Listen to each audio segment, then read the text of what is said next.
దేవునికి స్తోత్రము. ప్రభు పేరిట ఈ కార్యక్రమం వీక్షిస్తున్నటువంటి ప్రియ దేవుని జనాంగమా, మీ అందరికీ నా హృదయపూర్వక శుభవందనాలు తెలియపరుచుకుంటూ ఉన్నాను. ఈరోజు పరలోకము నరకము సబ్జెక్టులో 47వ ఎపిసోడ్కి వచ్చాం. కొలంబియాలోని బైబిల్ కాలేజ్ స్టూడెంట్స్ 7 నరకం చూపించారు ముందు, తర్వాత పరలోకం చూపిస్తుండగా కొన్ని కిందటి ఎపిసోడ్లో మనం చెప్పుకున్నది ఏంటి అంటే, చాలా ఆనందకరంగా ఆహ్లాదకరంగా ఉంది. మేమంతా పరుగులు పెడుతూ గంతులు వేస్తూ అక్కడ గడిపాము ఆ ప్రదేశంలో. తర్వాత 3 గ్రంథాలు ఉన్న చోటుకి తీసుకెళ్లారు. ఆ 3 గ్రంథాలు కూడా బైబిల్ గ్రంథము. ఈ ఇక్కడ విషయాలన్నీ కూడా అక్కడ రాసేటువంటి మనుషులందరి క్రియల గురించి రాసేటువంటి గ్రంథము. ఆ తర్వాత జీవ గ్రంథం, ఎవరి పేర్లు జీవ గ్రంథంలో ఉంటాయో వారు పరలోకానికి వెళతారు. అటువంటి ఆ 3 గ్రంథాలు మేము చూసాము. దాని వివరాలన్నీ తెలిసినాయి. ఆ జీవ గ్రంథంలో మా 7 పేర్లు ఉన్నాయి. మేము చాలా సంతోషించాం. మాకు కొత్త పేర్లు ఇవ్వబడినాయి. ఆ కొత్త పేర్లు మేము అక్కడ గుర్తుపెట్టుకున్నాం. మళ్ళీ ఇప్పుడు వచ్చాడు గుర్తులేవు. అదంతా దేవుడి యొక్క మహిమ అని చెప్పడం జరిగింది. ఇప్పుడు ఇంకొక ప్రదేశానికి వెళ్ళారు. అక్కడ ఏంటంటే చిన్న పిల్లలు ఉండేటువంటి ప్రదేశం. ఒక స్థలంలో చాలామంది చిన్నపిల్లలు ఉన్నారు. ప్రభువు మమ్మల్ని అక్కడ తీసుకెళ్ళారు. ప్రభువు వాళ్ళ మధ్య ఉండి వాళ్ళతో కలిసి ఆడుతున్నారు. దేవుడు యేసు ప్రభు వారట ఈ పిల్లల మధ్యలో ఆడుతున్నారట. ఒక్కొక్క బిడ్డ కొరకు కొంత సమయం వెచ్చించి వారితో కలిసి ఆనందిస్తున్నారు. ప్రతి బిడ్డ దగ్గరికి వెళ్ళి వాళ్ళని ముట్టి స్పర్శించి మాట్లాడి చక్కగా ప్రేమగా చూస్తూ ఉన్నాడట. మేము ప్రభు దగ్గరికి వెళ్ళి, ప్రభువా వీళ్ళు భూమి మీద పుట్టబోయే పిల్లలా ఏంటి అని అడిగాం. కాదు, వీళ్ళు భూమి మీద జరిగిన గర్భస్రావాల వల్ల మరణించిన వారు, అలాగే చిన్న వయసులో మరణించిన వారు అని చెప్పడం జరిగిందట. దీన్ని బట్టి అక్కడ నరకములో పిల్లలు తప్ప అందరూ ఉన్నారు. అన్ని జాతుల వారు అందరూ ఉన్నారు. పిల్లలు ఎక్కడ ఉన్నారు అంటే ఇక్కడ ఉన్నారు. ఒక ప్రత్యేకమైన స్థలం దేవుడు కేటాయించి ఉంచాడు. గర్భస్థ పిండం దగ్గర నుంచి చనిపోయినటువంటి బిడ్డలందరూ, చిన్నపిల్లలందరూ అక్కడ ఉంటారు. వాళ్ళ దేవుడు చాలా ప్రేమగా చూస్తూ ఉండటం వీళ్ళు గమనించారు. తర్వాత నూతన యెరూషలేము అనేటువంటి చోటుకి వచ్చారట. ఒక చోట నా తండ్రి ఇంట అనేక నివాసములు కలవు అని దేవుడు చెప్పినట్లుగా అక్కడ అనేకమైన నివాస స్థలాలు ఉన్నాయంట. అక్కడ దేవుడు సిద్ధపరిచిన ఆ పట్టణాన్ని మేము చూసాం, దానిలో ప్రవేశించాం కూడా.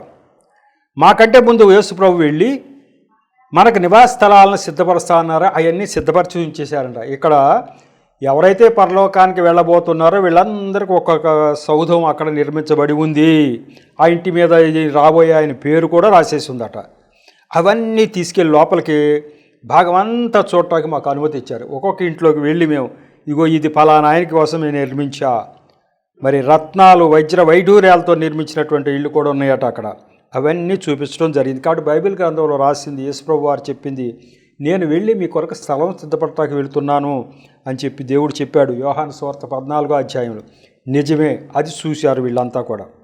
ఇకపోతే ఒక్కొక్క స్థలానికి తీసుకెళ్లారట. అదేంటి అంటే, ఆ తర్వాత మేము మరొక స్థలానికి తీసుకువెళ్ళబడ్డాం. అక్కడ చాలా సీసాలు ఉన్నాయి. దానిలో స్ఫటికంలాగా ఉన్నటువంటి నీళ్లు ఉన్నాయి. ఒక్కొక్క సీసాలో కొంత నీరు స్ఫటికంలాగా ఉందట. భూమి మీద దేవుని బిడ్డలు కార్చే కన్నీరు ఆ సీసాల్లో భద్రపరచబడింది. నా కన్నీరు నీ కవిలో కనబడుచున్నది కదా అని చెప్పి ఒక చోట ఉంటుంది కీర్తన గ్రంథం. అంటే మనం ఇక్కడ కార్చే కన్నీరు అంతా కూడా ఒక్కొక్కరికి ఒక సీసా రూపంలో అక్కడ కన్నీరు అంతా భద్రపరచింది. ఎంతైతే కన్నీరు కార్చావో అంతటికి వాళ్ళకి ఆ ప్రతిఫలం ఇవ్వటం కోసం ఆ కన్నీరు విలువైంది. అదంతా అక్కడ భద్రపరిచి ఉంది. ఆ స్థలానికి తీసుకెళ్ళి అంతా కూడా, మరి నా కన్నీళ్ళు నీ బుడ్డిలో ఉంచబడినవి, అవి నీ కవిలిలో కనబడును కదా అన్నాడు. నీ బుడ్డి అంటే ఈ సీసాలో కన్నీరు ఉంది, అవి నీ కవిలు అంటే నీ గ్రంథంలో కనబడును కదా. ఈయన ఎంత కన్నీరు కార్చాడు అని గ్రంథంలో రాయబడి ఉంటుంది. మళ్ళీ అది కూడా, ఆ కన్నీరు కూడా అక్కడ ఉంటుంది. ఇది కీర్తన 58:8లో చెప్పబడి ఉంది ఈ రకంగా. ఆ తర్వాత ఒక సీన్ చూపించారట. ఏంటి అంటే, భూమి మీద ఉన్న ప్రతి వ్యక్తికి యేసు ప్రభు ఒక దేవదూతను నియమించారు. ఇదేంటి మనకు అసలు ఎప్పుడు తెలియదు. ఒక్కొక్కరు ఒక దేవదూత ఉన్నాడట భూమి మీద. ఎక్కడ దేవుడు నియమించాడట. మనకి ఇబ్బంది రాకోకుండా మనం భూమి మీద జీవించినంత కాలం ఈ దేవదూతలు మన దగ్గరే ఉంటారు. మా కోసం నియమింపబడిన దేవదూతల్ని దేవుడు మాకు చూపించారు. అది చూడండి. ఈ 7 కోసం ఇదిగో నీకు దేవదూతను నేను నియమించింది ఈయన, నీకు నియమించింది ఈయన అని ఏడుగురికి కూడా మరి చూపించడం జరిగింది. కీర్తన గ్రంథం 91:11 అదే మార్గాలు చెప్తాడు. నీ మార్గములన్నిటిలో నిన్ను కాపాడుటకు ఆయన నిన్ను గూర్చి తన దూతలకు ఆజ్ఞాపించును. ఇట్లా మన గురించి శ్రద్ధ తీసుకుని మన గురించి ఒక దూతను ఏర్పాటు చేసిన విషయం మనకు తెలియదు. ఎప్పుడు మనం ఏదో ప్రమాదాల్లో చిక్కుకుంటూ తప్పిపోయినప్పుడు అమ్మో ఏ దేవుడు రక్షించాడు, అమ్మ బయటపడ్డాం అంట. ఏ దేవుడుగా దూత ఒక ఆయన ఉన్నాడు మన పక్కన. దేవుడు నియమించిన దేవదూత తప్పిస్తూ ఉంటాడు. కాబట్టి ఆ దేవుడే ఇవన్నీ చేస్తున్నాడు అని చెప్పి గ్రహించడం జరిగిందంట వీళ్ళంతా. ఈ యొక్క బైబిల్ గ్రంథంలో రాసినటువంటి ఈ పరలోకంలో జరిగే సంఘటనలన్నీ కూడా వీళ్ళు చూడటం జరిగింది. వీళ్ళు చూడటం జరిగిన తర్వాత మనకు రాసిన తర్వాత దేవదూతలను నియమించడం జరిగింది. వీళ్ళకు ఉన్న దేవదూతలు ఎవరో చూపించారు. ఆ తర్వాత విందుశాల ఒకటి చూపించబడిందట. విందుశాల దాంట్లో అనేకమైన రుచికరమైన వంటకాలతోటి విందుశాల. అక్కడ అన్ని కుర్చీలు ఉన్నాయట. ఆ కుర్చీల మీద ఎవరు కూర్చోవాలని ఉందట. అంటే పెండ్లి విందు. ఎప్పుడు పరలోకంలో దేవుడు మనల్ని అందరిని తీసుకెళ్ళినప్పుడు, ఎత్తబడినప్పుడు అక్కడ పెండ్లు విందు అనేది ఒకటి జరుగుతుంది. దాని గురించి రాయటం జరిగిందట.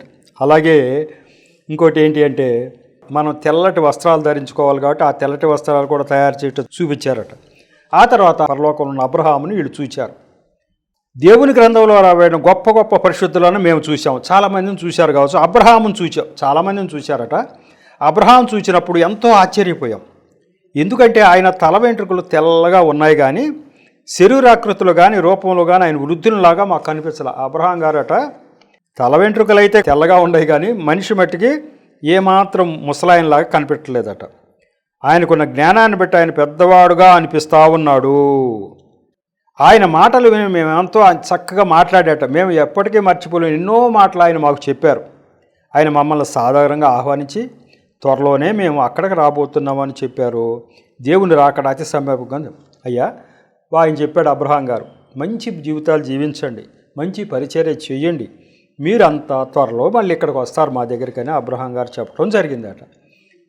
ఈ రకంగా మరి 7 బైబిల్ కాలేజ్ స్టూడెంట్స్ చూసినటువంటి నరకంలో 9 మంది ఆత్మలను చూపించడం జరిగింది. అట్లా ఇక్కడ కూడా ఒక వివిధ ప్రదేశాలు, పరలోకంలో కూడా 8 ప్రదేశాలు చెప్పుకున్నాం. ఇవన్నీ మేము ఇలా చూచామని చెప్పుకోవడం జరిగింది. మరి ఈ యొక్క 47వ ఎపిసోడ్లోనే ఒక సబ్జెక్ట్ని బిగిన్ చేసి ఆ తర్వాత మిగిలిన భాగాన్ని తర్వాత భాగంలో తీసుకెళ్తా. ఇది ఏంటి అంటే ఆ పుస్తకం కూడా మీకు చూపిస్తున్నా. నరకంలో 23 నిమిషాలు. అదేంటి 23 నిమిషాలు ఏంటి, నరకం ఏంటి? ఒక ఆయన్ని దేవుడు తీసుకెళ్ళి ఆత్మని 23 నిమిషాలు నరకంలో ఉంచాడు. ఆ 23 నిమిషాల్లో ఏం జరిగిందో అదే ఈ పుస్తకం. అమ్మో 23 నిమిషాల్లోనే ఇంత పెద్ద పుస్తకం అయ్యిందా అంటే మరి ఆయన అనుభూతులు రాశాడు. ఇగో 23 నిమిషాలు ఇలా జరిగింది. ఇది ఎంతవరకు నిజం, ఎప్పుడు జరిగిందని మీరు ఏం కంగారు పడక్కర్లా. ఈ మధ్య కాలంలోనే జరిగింది. ఇది 23/11/1998 ఖచ్చితంగా 25 సంవత్సరాలు జరిగింది.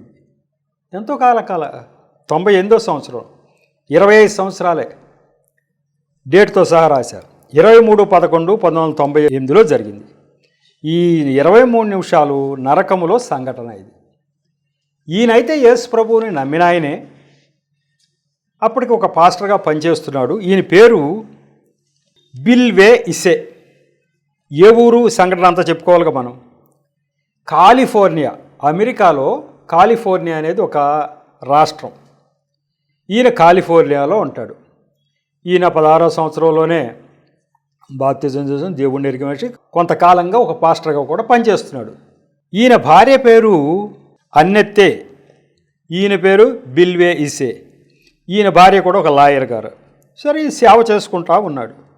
ఆ సేవ చేసుకుంటా ఉన్న రోజుల్లోనట 1970 నుండి చేస్తున్నాడు. అక్కడ సేవ చేసుకున్న రోజుల్లో ఒక పాస్టర్ గారు వచ్చారు వాళ్ళ చర్చికి. ఆయన పేరు రేల్ బిల్. ఆయన వచ్చి, బిల్, దేవుడు నీలో చైతన్యం తీసుకురాబోతున్నాడు, తాను అమెరికాలోని కన్సాస్ నగరం నుండి ప్రారంభింపబోతున్నాడు అని ప్రవచనం దేవుడు ఈయన ద్వారా ఒక ప్రవచనం చెప్పించాడు. ఇక్కడికి వెళ్ళినటువంటి పాస్టర్ గారితో ఒక ప్రవచనం, ఇదిగో దేవుడు నిన్ను బాగా వాడుకోబోతున్నాడు, నీకు అమెరికాలోని కాన్సాస్ నగరంలో నువ్వు పెద్ద పరిచర్య చేయవచ్చు. ఈ కాన్సాస్ నగరం ఎప్పుడు వీళ్ళు వెళ్ళలేదట. కాన్సాస్ నగరం అనేది వీళ్ళు ఎప్పుడు అదొక రాష్ట్రం, అదొక స్టేటు, ఇదొక స్టేటు. వీళ్ళు ఇక్కడ పరిచర్య చేసుకుంటున్నారు. కానీ వీళ్ళ చర్చకు వచ్చిన ఒక ఆయన ఒక ప్రవచనం చెప్పేశారు. ఇదిగో దేవుడు నీలో బాగా చైతన్యం తీసుకొస్తున్నాడు, నువ్వు పెద్ద పరిచర్య ఫలానా కాన్సాస్ నగరం నుంచి చేయవలసి ఉంటారు అని చెప్పడం జరిగింది. ఆ తర్వాత ఈయన కాలిఫోర్నియాలో ఉండగానే దేవుడు 23 నిమిషాలు నరకంలోకి తీసుకెళ్ళి చూపించి మళ్ళీ ఆత్మను తీసుకురావటం జరిగింది. ఆ యొక్క సంఘటనని ఈయన అనేక చోట్ల సాక్ష్యం చెప్పమన్నాడు, దేవుడు చెప్తా ఉన్నాడు. ఒకరోజు కాన్సాస్ అనే నగరం వాళ్ళు ఈయన్ని పిలిచారు. అయ్యా, మరి దేవుడు మిమ్మల్ని నరకానికి తీసుకెళ్ళి చూపించాడని చెప్తున్నారు, మా చర్చిలో సాక్ష్యం చెప్పమని పిలిచారు ఒక మీటింగ్లో. అప్పుడు ఆయన చెప్తున్నాడు, ఎక్కడ కాన్సాస్ నగరంలో సాక్ష్యం చెప్పడానికి భార్యాభర్త ఇద్దరు వచ్చారు. వచ్చి ఈ కాన్సాస్ నగరం ఏంటి, ఒక ఆయన ప్రవచనం చెప్పాడు, నీవు రాబోయే కాలంలో దేవుడు నిన్ను బలంగా వాడుకోబోతున్నాడు, అది కాన్సాస్ నగరంలో అని చెప్పాడు. ఇంతవరకు కాన్సాస్ నగరం వీళ్ళు వెళ్ళాల. కానీ ఈయన దర్శనం వచ్చిన తర్వాత ఈ కాలిఫోర్నియాలో అక్కడికి పిలిచి, అయ్యా మీ సాక్ష్యం చెప్పండి, ఏం జరిగింది అని అడిగారు. అప్పుడు చెప్తున్నాడు, నేను ఆ రోజు నా దేహాన్ని వదిలేశాను. ఆ మాటలే చెప్తున్నాడు, నేను ఆ రోజు దేహాన్ని వదిలేశాను, నా ఆత్మ ఎట్లా వెళ్తుందో నేను చూసుకున్నానని చెప్తా ఉన్నాడు ఆయన. నేను నా దేహాన్ని వదిలేశాను, నేను తిరిగి వచ్చినప్పుడు నా దేహం కింద పడి ఉండటం నేను చూశాను. తెల్లవారుజామున 3 గంటలకి దేహాన్ని వదిలేశాడు, అంటే ఆత్మను దేవుడు తీసుకెళ్ళిపోయాడు. మళ్ళీ 3:20 ఆత్మను తీసుకొచ్చాడు ఇక్కడికి. ఆత్మ ఇక్కడ తీసుకొచ్చేవాడికి మళ్ళీ ఇది వెళ్ళిపోయేటప్పుడు ఆత్మను తీసుకెళ్ళిపోతుంటే దేహం ఇక్కడ పడిపోయి ఉండటం చూస్తూనే ఉన్నాడు. మళ్ళీ వచ్చిన తర్వాత దేహం ఇక్కడ పడిపోయి ఉండటం చూశా. కాబట్టి నా దేహం విడిచిపెట్టడం చూశా, మళ్ళీ దేహం దగ్గరికి నేను రావడం చూశా. ఈ 23 నిమిషాలు నా నరకంలో నేను చాలా విషయాలు చూశా. కానీ అవి ఏమేమి చూశానో మీకు చెప్పే ముందు అసలు ఈ 23 నిమిషాలు నా దేహంలో వచ్చిన కదలికలు ఏంటి అని నా భార్య చెప్పుద్ది అని చెప్పి ఆమె కూర్చుని ఉన్నటువంటి ఆమెను కూడా పిలిచాట, అన్నత్తయ్య గారిని కూడా. రామ్మాయిరా, మరి నువ్వు చూసావు కదా నన్ను ఈ 23 నిమిషాలు నేను నరకానికి తీసుకెళ్ళినప్పుడు, నా బాడీలో ఏం చూసావు నువ్వు చెప్పు అని చెప్పి ఆ యొక్క డయాస్ మీదకి ఆమెను పిలిచారంట. నేను నిద్ర లేచేసరికి అప్పుడు సమయం 3:23 అయింది. ఈ అమ్మాయి చెప్తుంది, ఈయన భార్య, అయ్యా 3 గంటలకి ఈయన ఆత్మను దేవుడు తీసుకెళ్ళిపోయాడు విషయం నాకు తెలీదు. నేను తెల్లవారుజామున 3:23 మా డిజిటల్ గడియారం, ఈ కరెక్ట్గా నిమిషాలు ఎట్లా తెలుస్తాయి అంటే గడియారాల్లో అంకెలు కనపడతా ఉంటాయి, ఇన్ని గంటల ఇన్ని నిమిషాలని. ఇవి మెలకు రాగానే చూస్తే టైం 3:23 తెల్లవారుజామున అది కనపడింది. అరే పక్కన వాళ్ళ ఆయన ఉన్నాడా లేదని చూస్తే లేడు. బిల్ నా పక్కన లేడని గమనించాను కనుక అప్పుడు నా ముందు గది నుండి పెద్దగా అరుపులు వినిపిస్తుంది. ఇక్కడ లేడు కానీ ముందు గదిలోంచి పెద్ద పెద్ద అరుపులు వినపడుతుంది. నేను ఆ వైపుగా నడవసాగాను. నేను నా భర్తను ఎన్నడూ చూడని విధంగా చూచాను. భయంకరంగా కలవరపడిపోతా ఉన్నాడు ఆయన. ఎక్కడ నేల మీదట, ముందు గదిలో నేల మీద పడిపోయి భయంకరంగా కలవరపడిపోతున్నాడు. అంటే ఏంటి, ఆత్మని దేవుడు తీసుకెళ్ళిపోయాడు, శరీరం మాత్రం ఉంది ఇక్కడ. ఈ శరీరంలో ప్రాణం ఉంటుంది. ఈ ఆత్మ కదలికలు అక్కడ చేసే ఇక్కడ కూడా తెలుస్తూ ఉంటాయి కొంతమేరకి. అక్కడ జరిగేది ఇక్కడ కూడా తెలుస్తుంది. అక్కడే ఈమె చూసినప్పుడు ఎట్లా ఉన్నాడట, అతడు తన పుర్రెను తన తలని గట్టిగా 2 చేతుల మధ్యలో పట్టుకుని బిగ్గరగా ఏడుస్తూ అరవడం చూశాను. ఈయన తలను పట్టుకుని చేతులతో అరుస్తున్నాడంట ఆ నిద్రలో ఉన్నట్టు. యాక్చువల్గా ఆత్మ ఇక్కడ లేదు, ఆత్మ అక్కడ ఉంది. అయినా ఇక్కడ శరీరంలో జరిగే కదలికలు. తను ఒక చిన్న పిల్లవాళ్ళ ముందు గదిలో నేల మీద పడి ఉన్నాడు. నాకు ఏం చేయాలో తోయలేదు. ముందుగా నేను అతనికి ఏమైనా గుండెపోటు వచ్చిందేమో అనుకున్నా. ప్రార్థన చేయటం మొదలుపెట్టి ఏమైనా గుండెపోటు వచ్చిందా ఏంటి ప్రభువా అని ప్రార్థన చేస్తున్నా. అప్పుడు అంటున్నాడంటే ఆయన, ఆ శరీరం అంటాడు, తాను నాతో అన్నాడు, ప్రార్థన చేయి, దేవుడు నా మెదడులో నుండి తీసివేయనట్లుగా ప్రార్థన చేయి, దేవుడు నన్ను నరకానికి తీసుకుని వెళ్ళాడు, నా శరీరం చచ్చిపోతున్నదని అనిపిస్తూ ఉంది, దీన్ని భరించడం నా వల్ల కావటం లేదు అని నోట్లోంచి మాటలు వస్తున్నాడు. భార్యని అంటున్నాడు, ఏమని, నేను నరకానికి తీసుకెళ్ళిపోయారు, నరకంలో బాధ నేను భరించలేకపోతున్నా, నా గురించి ప్రార్థన చేయి అంటున్నాడట ఈ దేహంలోంచి. కనుక నేను తన కోసం ప్రార్థన చేయటం మొదలుపెట్టగా 10-20 నిమిషాలకి నెమ్మదించాడు. అప్పుడు 10-20 నిమిషాలకి నెమ్మదించాడు. అంటే అప్పటికి ఆత్మ వచ్చింది. 3:23 ఆత్మ వచ్చింది. ఆత్మ వచ్చిన తర్వాత ఈమె ప్రార్థన చేసిన తర్వాత జరుగుతుంది. తను అచ్చంగా భయంకరంగా ఏదో యాక్సిడెంట్ జరిగినట్టుగా కలవరపడిపోతూ ఉన్నాడు. ఇది ఈమె చెప్పింది. అసలు సాక్ష్యం ఏం చెప్పలే. ఇంకా బిల్వే ఇసే గారు 23 నిమిషాల్లో ఏం జరిగింది ఇంకా చెప్పలా. కానీ నాకు అక్కడ ఏం జరుగుతుందో మీకు చెప్తా. కానీ ముందుగా మా ఇంట్లో నా దేహాన్ని చూసినటువంటి నా భార్య ఏం చెప్పుద్దో వినండి అన్నారు. ఏం చెప్పుద్దో వినండి అంటే ఆమె చెప్పింది, ఇది ఎట్లా ఉంది, 3 గంటల 23 నిమిషాలు చేసేకి ఈయన నేల మీద ఈయన దేహం పడి ఉంది, భయంకరమైన బాధ, ప్రార్థన చేయని అడుస్తూ ఉన్నాడు, అది అట్లా జరిగింది అని చెప్పింది. ఇప్పుడు ఇక బిల్లు వేసే గారు నా ఆత్మను అక్కడ తీసుకెళ్ళిపోయిన తర్వాత దేవుడు నన్ను ఎక్కడ ఉంచాడు అనే విషయం చెప్పాడు. ఇక అసలు ఏం జరిగిందంటే ఆ రోజు నేను నా భార్య ప్రతి ఆదివారం రాత్రి జరిగే ప్రార్థనా కూడికలో కొంతమంది అయ్యగారులతో కూడుకొని ఉన్నాం. మేము ఎప్పట్లాగానే ఇంటికి వెళ్ళి మామూలుగా నిద్రపోయాం. కాలిఫోర్నియాలో జరిగినటువంటి సంఘటన ఎప్పుడు 1998 సంవత్సరం నవంబర్ 23వ తారీఖున జరిగింది. ఏంటంటే ఆ రోజల్లా ప్రార్థనలో గడిపారు, ఆదివారం ఆరాధనలు అయిపోయినాయి, వెళ్ళి ఇంటికి వెళ్ళారు. ఇక చర్చిలో ప్రార్థనలు అయిపోయి ఇంటికి వెళ్ళి మామూలుగా నిద్రపోయాం. తెల్లవారుజామున సుమారు 3 గంటలకు నేను కొనిపోబడి తిని ఆత్మను తీసుకెళ్ళిపోతున్నాడు దేవుడు వచ్చి. అంటే 3 గంటలని ఈయనకి ఎట్లా తెలిసిందంటే ఆత్మను తీసుకెళ్తున్నప్పుడు ఆ ఇంట్లో డిజిటల్ గడియారమే కాబట్టి చూసుకున్నాడు. 3 గంటలైంది, నా ఆత్మను తీసుకెళ్ళిపోతున్నారు అనుకున్నాడు. నేను ఎక్కడికి వెళ్ళాలో తిరిగి వచ్చేదాకా నాకు తెలియదు. నన్ను ఎక్కడికి తీసుకెళ్తున్నారో, ఎవరు తీసుకెళ్తున్నారో మరి నాకు తెలియదు. తీసుకెళ్తా చెప్పాడు దేవుడు. ఇదిగో నిన్ను నరకానికి తీసుకెళ్తా చెప్పాడట. ఎందుకంటే ఒక పని ఉంది అని అన్నాడు. నేను ఒక బందిఖానాలో పడ్డాను, అక్కడ బతికున్నానో చచ్చిపోయానో నాకేమైతే తెలియదు, కానీ నా ఆత్మ అయితే అక్కడ ఉంది. విపరీతమైన వేడి వల్ల తునాతునాకలు అయిపోతుంది నా శరీరం. మరి నేను తట్టుకోలేని పరిస్థితిలో ఉన్నా. ఆ బందిఖానాన్ని నరకంలో ఒక చోట పడేశాడు దేవుడు తీసుకెళ్ళి.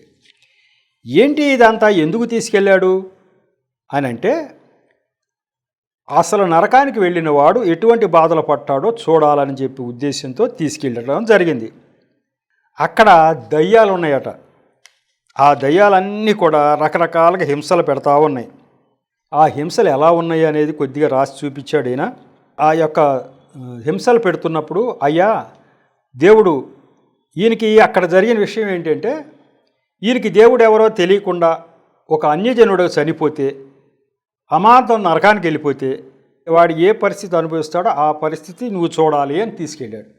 ఈయన యేసు ప్రభు తెలిసిన మనిషి అయినా తెలియని మనిషిలాగానే ఆ జ్ఞాపకాలన్నీ తీసేశాడట. అసలు ఎందుకు ఇక్కడికి వచ్చాను, నేను ఏంటిది అని కంగారు పడిపోతా ఉన్నాడట. కాబట్టి అక్కడికి వెళ్ళిన తర్వాత ఏం చేయాలో తెలియని పరిస్థితుల్లో మరి అయ్యో అంటున్నాడు. అక్కడ దెయ్యాలు వచ్చేసినాయి అన్ని ఆ బందిఖానాలో. ఒక దెయ్యము నన్ను లాగి పట్టుకుని గోడకేసి ఒక గాజు పెంకు వలి పడేసింది. వాడు అంత బలమును కలిగి ఉన్నాడు. అంటే నన్ను ఇసిరి కొడితే దెయ్యము గోడకి తగిలితే గాజు పెంకు తగిలినట్టుగా దానికి తగిలి కింద పడ్డా. అంటే వాడికి ఎంత బలం ఉందో మీరు చూడండి అని ఎక్స్ప్లెయిన్ చేస్తున్నాడు ఈయన. దయ్యానికి అక్కడ ఉన్నటువంటి ఆ యొక్క నరక దూతలకి ఎంత బలం ఉంటుందంటే, నన్ను విసిరి గోడకేసి కొడితే, ఒక పెంకును మనం గోడ కొడితే ఏ రకంగా అది కింద పడుతుందో అలా పడిపోయాను నేను అన్నాడు. మరియు గోడకు విసిరేసినాక అప్పుడు నా శరీరంలో ప్రతి ఎముక ఇరిగిపోయింది, నాకు బాగా నొప్పి వేసింది. నేను ఆ నేలమే పడిపోయి కృప కోసం ఏడుస్తూ ఉన్నాను. ఈ యొక్క వీళ్ళకి ఏమాత్రం కుప్పలేదు, ఎందుకు నన్ను ఇలా చేస్తున్నారు అని అనుకుంటా ఇంకోటి వచ్చి తన పదునైన పంజాలతో నా శరీరాన్ని చీల్చివేసింది. ఒక దెయ్యం వచ్చేసి గోడ కొట్టింది, ఒక దెయ్యం వచ్చి పంజాలతో నా శరీరాన్ని చీల్చివేస్తా ఉంది. అది అలా చీల్చివేస్తే నేను ఎందుకు ఇంకా బ్రతికున్నాను అనుకుంటూ, ఏంటి వీళ్ళకి ఇంత కోపం ఏంటి నా మీద, నన్ను అట్లా చీల్చేస్తున్నాయి ఏంటి అనుకుంటున్నాడట. అసలు విషయం ఏంటంటే వాటికి దేవుడి మీద కోపం. దేవుడిని ఏం చేయలేవు కాబట్టి దేవుడు సృష్టిలో దేవుడు బాగా ఇష్టపడేటువంటి మనుష్య జాతి మీద అవి కక్ష తీర్చుకుంటాయి. దేవుడిని ఏం చేయలేము. అయితే దేవుడి సృష్టిలో భాగమైనటువంటి మనుష్య జాతిని మీద ఆ కక్ష తీర్చుకోవాలని చెప్పి అవి అట్లా చేస్తున్నాయి, ఇట్లా విసిరేయటం, అట్లా చీల్చేయటం చేస్తున్నాయట. నా శరీరం మాంసపు దారపు పోగుల వల్ల అక్కడ వేలాడిపోతుంది. అక్కడక్కడ రక్తము లేదు, వేలాడుతున్న మాంసం మాత్రం నాకు కనపడుతూ ఉంది అని చెప్తున్నాడు. కాబట్టి అక్కడ జరిగే బాధ అంతా ఒక నరకంలోకి వెళ్ళగానే దెయ్యాలు ఆ యొక్క దూతలు ఎలా బాధలు పెడతాయో చూపించాలనే ఉద్దేశంతో దేవుడు ఈయన అక్కడ తీసుకెళ్ళాడు. 23 నిమిషాల్లోనే ఇదంతా జరిగింది. ఆ విధంగా ఎవరైతే యేసుప్రభు రక్షణలోకి లేరో వాళ్ళ చేతిలో పడిన తర్వాత వాటి కసితీర ఆ యొక్క నరక దూతలు దేవుడి మీద ఉన్న కోపం, ఏంటి దేవుడి మీద ఎందుకు కోపం అంటే వాళ్ళ నరకానికి అప్పచెప్పేశాడు కాబట్టి, వాళ్ళనే మరి నరకానికి అప్పచెప్పాడు దేవుడి మీద కోపం. వాళ్ళు ఏమన్నా ప్రభు రక్షించారన్నా వాళ్ళు రక్షించడానికి అక్కడ వీలయ్యే టైం కాదు అది, కాబట్టి వాళ్ళు వీళ్ళ మీద ఇలా చేస్తూ ఉన్నారట. ఇకపోతే ఇంకొక చోటకి తీసుకెళ్ళటం జరిగింది. అక్కడ ఉన్నటువంటి విషయాలు మీకు చెప్పదలుచుకున్నాం. విపరీతమైన భయం, విపరీతమైన చీకటి, ఆ విషయాలన్నీ మరి వివరంగా రాశాడు, కానీ అంత వివరంగా మీకు చెప్పలేదు. విపరీతమైన వేడి ఉంది. నరకములో అసలు నీరే లేదు, గాలిలో తేమ లేదు. కాబట్టి ఇట్లాంటి పరిస్థితులు నేను అనుభవిస్తుంది. అప్పుడు ఒక దెయ్యం నన్ను వెనకకు లాగి కారాగారంలో పడేసి, దేని గురించి అయితే నేను మాట్లాడటానికి అసహగించుకుంటానో ఆ దెయ్యాలు అటువంటి బాధలన్నీ నాకు పెట్టింది. నా కపాలాన్ని గట్టిగా నొక్కేసింది. ఒక దెయ్యం నన్ను లాగి నా పుర్రెను పట్టుకుని గట్టిగా ఒక ఒత్తి పట్టి పిండేయటానికి ప్రయత్నించింది. నేను గట్టిగా అరుస్తూ కనికరం కోసం ఎదురు చూస్తున్నా, కానీ కొంచెం దయకోల ఎక్కడి నుంచి కూడా నాకు దొరకల. ఆ సమయంలో నా చెయ్యి కాలు తీసుకుని వాటిని నిర్దాక్షిణ్యంగా చీల్చేయాలని చూశాయి అవి. నాకు అప్పుడు దీన్ని భరించలేను. ఒక దెయ్యం వచ్చి కాళ్ళు చేతులు చీల్చేస్తున్నాడు. కాళ్ళు చేతులు చీల్చేస్తుంటే భయం పుట్టింది. భయం పుట్టి అమ్మో భరించలేను, ఈ నొప్పి భరించలేను అని అరుస్తున్నాడట. ఈ నొప్పి భరించలేను అని ఇక్కడ అరిచే అరుపు అక్కడ ఇంటి దగ్గర ముందు గదిలో పడి ఉన్నటువంటి దేహంలోంచి నేను భరించలేకపోతున్నా అనేటువంటి మాటలు వచ్చినాయి. వాళ్ళ భార్య అక్కడికి వచ్చి చూసేసరికి చేతులు మధ్యన తల పెట్టుకుని, అయ్యో నన్ను భరించలేకపోతున్నా అనేటువంటి దృశ్యం చూసింది. విషయం ఏంటంటే అక్కడ ఈయన ఆత్మని దయ్యాలు నిర్దాక్షిణ్యంగా చీల్చివేస్తున్నాయి. ఆ టైంలో ఆ మాటలు, ఆయన నోటంటూ వచ్చిన మాటలు ఇక్కడ కూడా వచ్చేస్తున్నాయి. ఇది ఆమె చూసింది. ఒక్కసారిగా ఏదో నన్ను పక్కకు లాగి ఆ టైంలో ఏదో శక్తి వచ్చి నన్ను బయటికి లాగేసింది. ఏ శక్తి వచ్చింది? దేవుడి శక్తి. అప్పటికి 23 నిమిషాలు అయింది. ఒక్కొక్క దెయ్యం వచ్చి ఈయన్ని ఇట్లా ఆటలాడుకుంటుంది. ఎందుకు జరుగుతుందో ఈయనకి తెలియదు. అప్పుడు ఈ ఒక శక్తి వచ్చి ఈయన బయటికి తీసుకెళ్ళి అక్కడ ఒక రక్షింపబడని వ్యక్తిగా ఈయన ఉన్నట్టు, అంటే యేసు ప్రభు ఎవరో తెలియని వ్యక్తి చనిపోతే ఇలా జరుగుతుంది. అక్కడ ప్రభువా యేసు ప్రభువా అంటలా ఆయన. ఎందుకట్లా? ఆయనకి యేసు ప్రభువే తెలియదు, రక్షింపబడని వ్యక్తి. కాబట్టి ఎందుకు వీళ్ళంతా నన్ను ఇలా ఫీల్ చేస్తున్నారు? ఈ భయం ఏంటి, చీకటి ఏంటి, గొడవ ఏంటి అని, నా బాధ ఏంటి అని చెప్పి అనుకుంటున్నాడు. అట్లా ఎవరైతే యేసు ప్రభువుని అంగీకరించకుండా ఉండి చనిపోతారో అక్కడ అలా జరుగుతూ ఉంటుంది అని నీకు తెలియాలని నీకు ఇవన్నీ చూపించాను అబ్బాయి అని చెప్పి దేవుడు ఈయనొచ్చి బయటికి లాగిన తర్వాత చెప్పాడంట. ఇక తర్వాత ఒక్కసారిగా నాకు యేసుక్రీస్తు కనిపించారట. అప్పుడు కనిపించి బయటికి లాగిన తర్వాత ఆయన ముఖము ఎంతో కాంతివంతంగా ఉండటం, నేను ఆ ముఖాన్ని చూడలేకపోయాను. నేను కేవలం ఆ కాంతిని రూపాన్ని చూసి మోకరిస్తూ కుప్పకూలిపోయాను. నేను అక్కడ ఉన్నవాళ్ళు బయటికి రాలేరు, కానీ నేను వచ్చాను.